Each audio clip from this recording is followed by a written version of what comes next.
আপনার কি social anxiety আছে? কোনো নতুন জায়গায় গেলে একটু আনকমফোর্টেবল লাগে সবার সঙ্গে কথা বলতে, জেনারেলি অ্যাভয়েড করেন সোশ্যাল গ্যাদারিং, পার্টিজ, এগুলো? এরকম মনে হয় যে কিরমভাবে আমায় দেখবে, জাজ করবে, আমি ওদের মতো নয়, ওরা কিভাবে আমাকে, এরকম মনে হয় কি অনেস্টলি বলো? লিখে জানাও আমায়। এই ভিডিওটা তোমার জন্য। নাম্বার ওয়ান, সোশ্যাল অ্যাংজাইটি থাকলে তোমাকে কথা বলা শুরু করতে হবে এই ধরনের মানুষদের সঙ্গে প্রথমে, যারা তোমার সাথে কথা বলার জন্য রেডি রয়েছে। কারা তারা? Goods and service provider. কারা তারা? আরে পাড়ার দোকানে যারা চা বিক্রি করছে, রুটি বিক্রি করছে, খাবার বিক্রি করছে, চকলেট বিক্রি করছে, ওষুধ বিক্রি করছে, বা উবার ড্রাইভার, মানে যারাই তোমার সার্ভিস বা গুডস প্রোভাইড করছে, তাদের সঙ্গে কথা বলো। তাদের বলো কোথায় থাকেন, কত দূর থেকে আসেন, কটায় দোকান বন্ধ করেন, ছোট ছোট কথাবার্তা তাদের সঙ্গে বলো। দেখবে কনফিডেন্স বাড়ছে। নাম্বার টু, কোনো কলেজ ফাংশন, অফিস ফাংশনে গিয়ে চুজ করে করে একজনকে পার্টিকুলার চুজ করে করে কথা বলি।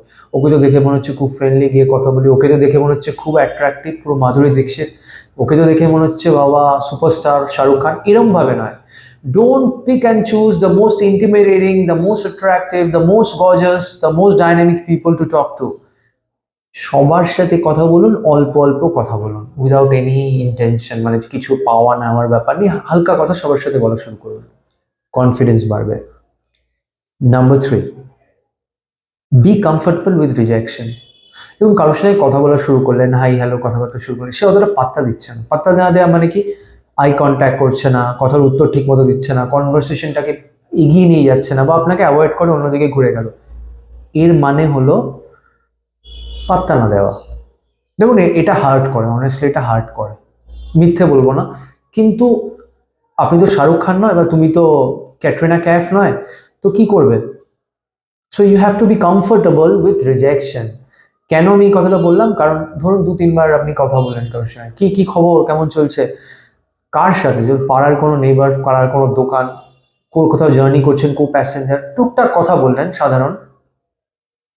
এতে কি হবে? যদি কেউ পাত্তা না দেয়, মুখ ঘুরিয়ে নেয়, বা অতটা রেসপন্ড না করে, এই যে রিজেকশনের সঙ্গে আমরা কমফোর্টেবল হয়ে যাবো, ধীরে ধীরে ডিসেন্সিটাইজ হয়ে যাব, এবং আস্তে আস্তে কনফিডেন্স বেড়ে যাবে। তারপর আর এই নিয়ে অতটা কেয়ার করবো না, যেখানে সেখানে কথা বলতে পারবো।